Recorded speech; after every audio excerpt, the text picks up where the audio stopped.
তো গাইস আবারও চলে আসলাম একটা নতুন ভিডিও নিয়ে।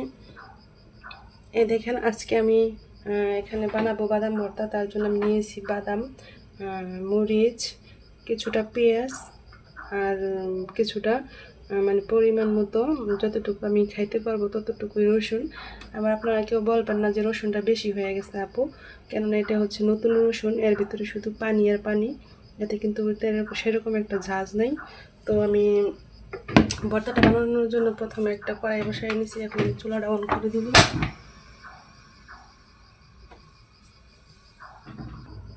তো গাইস দেখতে পাচ্ছেন আমার কড়াইটা কিন্তু অলরেডি কিন্তু গরম হয়ে গেছে। এখন আমি শুকনো মরিচগুলো ভাজে নিব।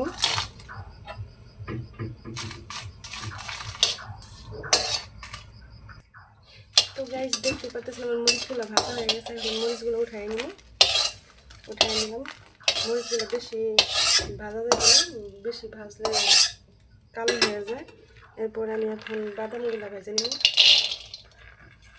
এটা কিন্তু চীনা বাদাম, আসলে চীনা বাদামটা ভর্তা বানালে কিন্তু খুবই টেস্টি হয় আর শরীরের জন্য অনেক উপকারী, খাইতেও অনেক টেস্ট।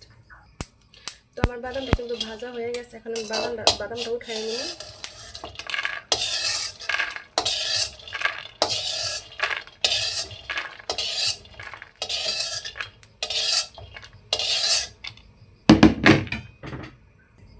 এখন আমি বাদাম ভর্তার জন্য যে পেঁয়াজ আর রসুনটা কাটছিলাম সেটা ভাজবো, তার জন্য আমি এটা দিয়ে দিতেছি তেল। তো এবারে এখানে আমি রসুনগুলো দিয়ে দিব।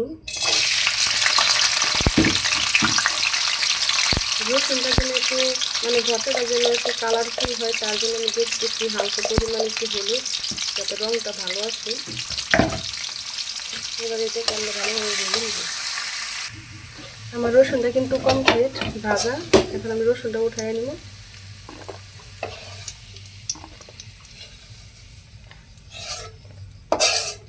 এরপরে একই তেলে আমি পেঁয়াজগুলো ভেজে নিব। পেঁয়াজগুলো এরকমভাবে কাটছি যাতে পেঁয়াজগুলো যাতে আমি ভালোভাবে এরকমভাবে আমি পছন্দ করি ভর্তাতে দেওয়ার জন্য। এরকম দিলে আমার কাছে ভালো একটা টেস্ট লাগে, তার জন্য আমি পেঁয়াজগুলো এইভাবেই রাখছি। আপনারাও চাইলে এইভাবে একদিন একটা ভর্তা বানায় খেয়ে দেখতে পারেন।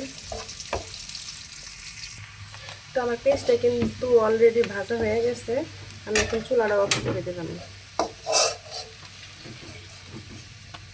তারপর আমি পেস্টটা উঠে নিব।